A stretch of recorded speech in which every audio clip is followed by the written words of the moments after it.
Hello, my name is Ernest Armstrong and I'm a veterinary surgeon who works with and supports Highgate Pet Resort. And in this short video I want to pass on some information about the kennel cough syndrome, otherwise known as infectious tracheobronchitis. Kennel cough is an upper respiratory disease that causes coughing in dogs. It's a slightly complicated disease because it's caused by a number of different viruses as well as a particular bacterium. This is a highly contagious disease spread by airborne particles. The incubation period is 3 to 7 days, and that means that it takes up to 7 days after exposure to show any signs of the disease. Dogs can enter or leave kennels and seem perfectly healthy, but develop symptoms sometime later. Most dogs develop a cough, classically described as it sounding like there's something stuck in their throat. Dogs are normally clinically well, they're bright, they're eating, and other than the nuisance of the noise, they seem quite well. Only in some cases do dogs become more seriously affected, and these individuals often end up needing anti-inflammatory treatment and perhaps antibiotics.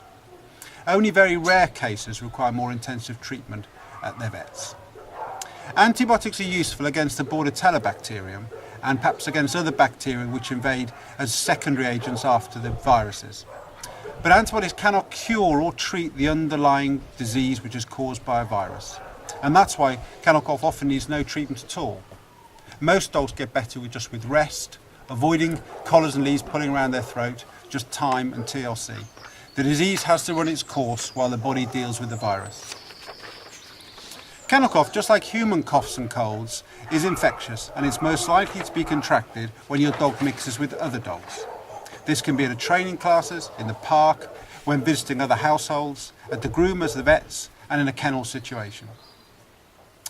Kennels are the classic environment because most dogs stay for a few days or even weeks, and they're in a new and different environment. However hard your kennel works to provide the best accommodation, this is an airborne virus and cannot be completely controlled. So we can't cure it, and we know that dogs are more likely to get the disease when they're kennelled, so how can we help? Your pet can be vaccinated to reduce the risks of contracting this disease. Vaccination involves applying drops trickled into your pet's nose and works very quickly to provide good immunity against the Bordetella bacterium and parainfluenza virus, which is one of the most important causes of this syndrome.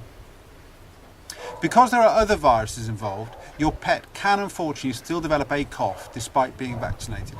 However, your dog is much less likely to develop a cough, and if it does so, the cough tends to be much less severe. Kennel cough causes pets and kennels distress and disruption. These outbreaks come and go, and despite your kennel showing vigilance and excellent sanitation, because pets can seem healthy but be incubating the disease, it's impossible to completely eliminate any risks. Vaccination is an extremely helpful tool in ensuring more dogs are protected and therefore less likely to contract and spread the problem. I would recommend vaccination of any dog that's going to be put in a boarding situation, and I know that Highgate would offer similar advice, and as animal lovers they feel some protection is better than none at all. Once an outbreak started, all that can be done is to try to contain it. Highgate as a kennels offering excellent standards of care, put in place protocols to minimise spread, including contacting owners with dogs due to be boarded, to warn them and give them the opportunity to alter their boarding plans, although this can often be at late notice, even on the day of intended boarding. This disruption could all be minimised by widespread vaccination of boarding dogs. However, the choice is yours.